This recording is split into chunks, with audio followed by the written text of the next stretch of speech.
ഇങ്ങനെ തിരിച്ച് ഒരു 10-30 ചെയ്ത് വെക്കുന്നതാണ്. അപ്പോൾ അത് ചെയ്യുമ്പോൾ അമ്മ നാമം ജപിച്ചിട്ടാണ് ചെയ്യുന്നത്. വളരെ അതിനകത്ത് ഇൻവോൾവ് ആയിട്ട് ചെയ്യുന്നൊരു ആക്ടിവിറ്റി ആയിരുന്നു. അപ്പോൾ അമ്മയോട് ചോദിച്ചാൽ പിന്നെ ഇത് അമ്മ നമുക്ക് വേണ്ടി മാത്രമല്ല കുറച്ചുകൂടെ കൂടുതലുണ്ടാക്കിയാൽ അമ്മയുടെ സിസ്റ്റേഴ്സിന് കൊടുക്കാം, ബ്രദറിന് കൊടുക്കാം. അപ്പോൾ അമ്മൂമ്മയുടെ കയ്യിൽ നിന്ന് കിട്ടുന്ന ഒരു തിരി എന്ന് പറഞ്ഞാൽ അതിനെ അത്രയും മൂല്യമുള്ള വേറെ തിരി നമുക്ക് ഒരിക്കലും കിട്ടാൻ പോകില്ല. അങ്ങനെ ചോദിച്ചു, അമ്മൂമ്മ റെഡി. അത് പിന്നെ 2-3 ദിവസങ്ങളിൽ അമ്മയുടെ പ്രധാന ആക്ടിവിറ്റി ആയിട്ട് മാറി. അപ്പോൾ അതിനൊരു നല്ല പാക്കേജൊക്കെ ചെയ്ത് പിറ്റേ ദിവസം ആരോ വന്നപ്പോൾ അമ്മയുടെ മൂന്ന് ചേട്ടന് അത് കൊടുത്തു കഴിഞ്ഞപ്പോൾ അമ്മൂമ്മ തന്നെയാണ് അത് കൊടുത്തത്. അപ്പോൾ അമ്മൂമ്മയ്ക്ക് അതിലൊരു ഭയങ്കര ഒരു പ്രൈഡ് ഉണ്ടെന്ന് നമുക്ക് തോന്നി. അത് കണ്ട് 2-3 ദിവസങ്ങൾ 2-3 പേർക്ക് കൊടുത്തു കഴിഞ്ഞപ്പോൾ അമ്മ പിന്നെ 4-ാമത്തെ ദിവസം അന്വേഷിച്ചു തുടങ്ങി ഇത് ഡിമാൻഡ് എങ്ങനെ ഉണ്ടെന്ന്. അപ്പോൾ അതിൻ്റെ ഒരു അമ്മ എത്ര ഇൻവോൾവ് ആണെന്ന് മനസ്സിലായത്. അങ്ങനെ കഴിഞ്ഞപ്പോൾ ഞാൻ അച്ഛൻ്റെ ഒരു സിസ്റ്റർ കണ്ണ് കാണാൻ ഇത്തിരി ബുദ്ധിമുട്ടുള്ളൊരു അമ്മയുണ്ട്. ആ അമ്മൂമ്മയുടെ കയ്യിൽ കൊണ്ട് ഇതുപോലെ ചെയ്യാൻ കൊടുത്തപ്പോഴും ആ അമ്മൂമ്മ മറ്റേത് എപ്പോഴും കിടക്കുക അങ്ങനെ ഒരു ഇതായിരുന്നു. ഇത് വന്ന് പിന്നെ ഒത്തിരി ഒരു വ്യത്യാസം കണ്ടു. അപ്പോഴെനിക്ക് തോന്നി ഇത് ശരിക്കും വ്യത്യാസമായി പ്രൊപ്പഗേറ്റ് വേറെ പലർക്കും എത്തിക്കേണ്ട ഒരു കാര്യമാണ്. അങ്ങനെ ഒരു ഓൾഡ് ഏജ് ഹോമിൽ ചെന്ന് ഒരു ട്രയൽ നോക്കി. അപ്പോൾ ഇതേപോലെ തന്നെ അവർ ഇങ്ങനെ എന്താ അവർ പറയുന്നത് ഇത് പറയാനറിയാൻ വയ്യ. കാരണം എത്രയും ഭിത്തിയും ഈ ജനലും മാത്രം കണ്ട് കിടക്കുന്നവരാണ് ഞങ്ങൾ പലരും. ഞങ്ങൾക്ക് എന്തെങ്കിലും രാവിലെ തൊട്ട് എണീറ്റ് ചെയ്യാനുണ്ടെന്ന് പറയുന്നത് നമുക്കൊരു വലിയ റിലീഫാണ്. വളരെ എൻ്റെ പൈസ എന്നുള്ളത് പിന്നെ അപ്പോൾ ചെയ്യുന്നതിൻ്റെ പൈസയും കൊടുക്കും, റോ മെറ്റീരിയൽ നമ്മൾ ഫ്രീ ആയിട്ട് കൊടുക്കും. അപ്പോൾ അത് വലിയൊരു സന്തോഷമായി മാറി. അങ്ങനെ ചെറിയ രീതിയിൽ ഓരോരോ ഓൾഡ് ഏജ് ഹോംസ് ആയിട്ട് ഇങ്ങനെ തുടങ്ങുമായിരുന്നു. ചെയ്ത് വരുമ്പോൾ അമ്മൂമ്മ എപ്പോഴും ഇവിടെ ചെയ്യുന്നുണ്ട്, എൻ്റെ അമ്മ ചെയ്യുന്നുണ്ട്, ഞാനും സമയം കിട്ടുമ്പോഴൊക്കെ രസത്തിന് വേണ്ടിയിട്ട് ചെയ്യുന്നുണ്ട്. അപ്പോൾ ഞാൻ വെച്ചാൽ ഇങ്ങനെ ചെയ്യുന്ന കുറേ പേരുണ്ട്, റെമ്യൂണറേഷൻ ഇതിൽ വേണ്ടാത്തവർ. അവരുണ്ടാക്കുന്ന പ്രോഡക്റ്റിനും കൂടി നമ്മൾ എന്തെങ്കിലും സോഷ്യൽ കോസ് അറ്റാച്ച് ചെയ്യുകയാണെങ്കിൽ നല്ലതാണല്ലോ. നോക്കുമ്പോൾ അതിന് അമ്മൂമ്മമാരുണ്ടാക്കുന്ന തിരിക്ക് അമ്മൂമ്മത്തിരി എന്ന് പേരിട്ടു. ചുമ്മാ തിരിക്കാതെ ചുമ്മാ തിരിച്ചത് അമ്മൂമ്മത്തിരി. അപ്പോൾ ബാക്കിയുള്ളവർ ഞങ്ങൾ ചെയ്യുന്നതെന്ന് വെച്ചാൽ നമ്മളൊരു സ്നേഹവും സമയവും മാത്രം ഇടുകയാണ്. അതിന് സ്നേഹത്തിരി. എണ്ണയ്ക്ക് എന്തായാലും സ്നേഹം എന്നുള്ളൊരു അർത്ഥമുണ്ട്. അപ്പോൾ എണ്ണത്തിരിക്ക് സ്നേഹത്തിരി എന്നുള്ളൊരു പേരിൽ അങ്ങനെ കിട്ടും. അപ്പോൾ അങ്ങനെ ആ ഒരു ഐഡിയ വന്നപ്പോൾ അത് പലരുടെ അടുത്ത് പറഞ്ഞപ്പോൾ പലരും വളരെ സീരിയസ് ആയിട്ട് അതിനെ എടുത്ത് ഹെൽപ്പ് ചെയ്യാൻ തുടങ്ങി.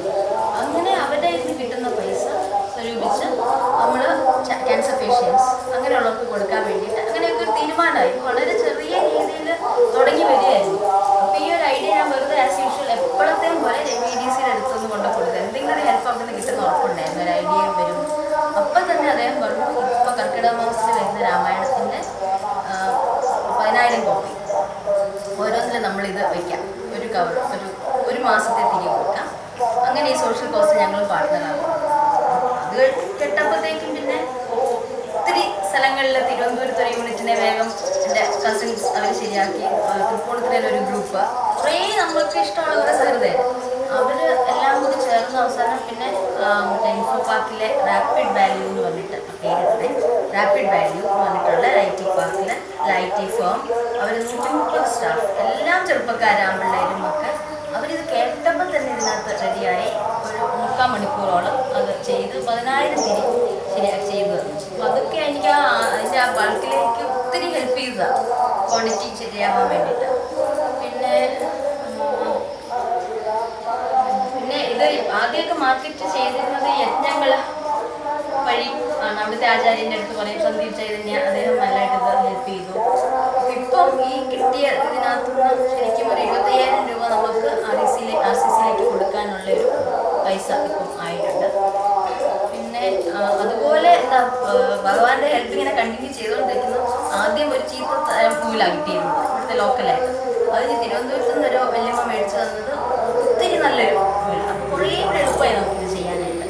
അതും കഴിഞ്ഞ് ഈ ഓർഡർ വന്നിരിക്കുമ്പോൾ എങ്ങനെ ഈ ക്വാണ്ടിറ്റി ഒന്ന് ആക്കിയെടുക്കും എന്നുള്ളത് ഭയങ്കര ചാലഞ്ചായിരുന്നു. ഇത്രയും ദിവസത്തിൽ ഇത് ചെയ്തെടുക്കുക എന്നുള്ളത് എന്തായാലും നല്ലൊരു കാര്യത്തിനാണെന്ന് വെച്ചിട്ട് അത് ഏറ്റെടുത്ത് ആദ്യത്തെ 2-3 ദിവസം കഴിഞ്ഞപ്പം ഇത് ഒരിടത്തും എത്തുന്നില്ല എന്ന ഒരു പേടി വന്നു.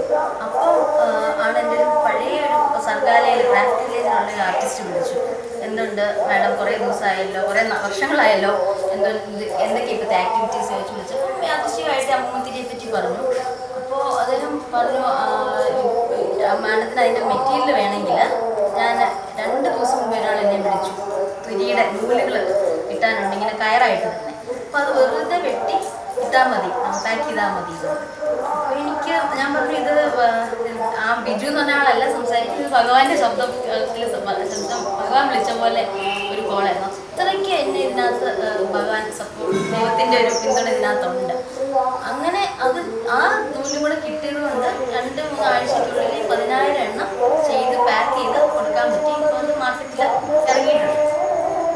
അങ്ങനെ അപ്പോൾ ഓരോന്ന് ചെയ്യുമ്പോഴും ഇങ്ങനത്തെ ഒരു സോഷ്യൽ കോസ് അറ്റാച്ച് ചെയ്യാനായിട്ട് നമ്മൾ ശ്രമിച്ചാൽ നിരാലംബരായിരിക്കും ഒത്തിരി പേർക്ക് നമുക്കൊരു ജീവിതമാർഗം. ഈ വയസ്സാം കാലത്ത് അവർക്ക് ഇനി ഒന്നിനും അവർക്ക് ഹോപ്പില്ലെന്ന് വിചാരിച്ചിരിക്കുമ്പോഴാണ് ഇങ്ങനെ ഒരു ഇത് വന്നത്. അപ്പോൾ അതുപോലെ ഒത്തിരി അവന്യൂസ് ഉണ്ട്. ഏത് ആക്ടിവിറ്റി ഇപ്പം ചെയ്യുന്ന പേപ്പറിൻ്റെ പെൻ ഉണ്ടാക്കുന്നുണ്ട് പ്ലാസ്റ്റിക്കിന് പകരമായിട്ട്. അതിനകത്തും ഇതുപോലെ ഹാൻഡിക്യാപ്ഡ് ആയിട്ടുള്ള കുറേ ആൾക്കാർക്ക് തൊഴിൽ കൊടുക്കാനായിട്ടാണ് അതിനെ അങ്ങനെയാണ് ആ പ്രോജക്റ്റ് പ്ലാൻ ചെയ്തിരിക്കുന്നത്.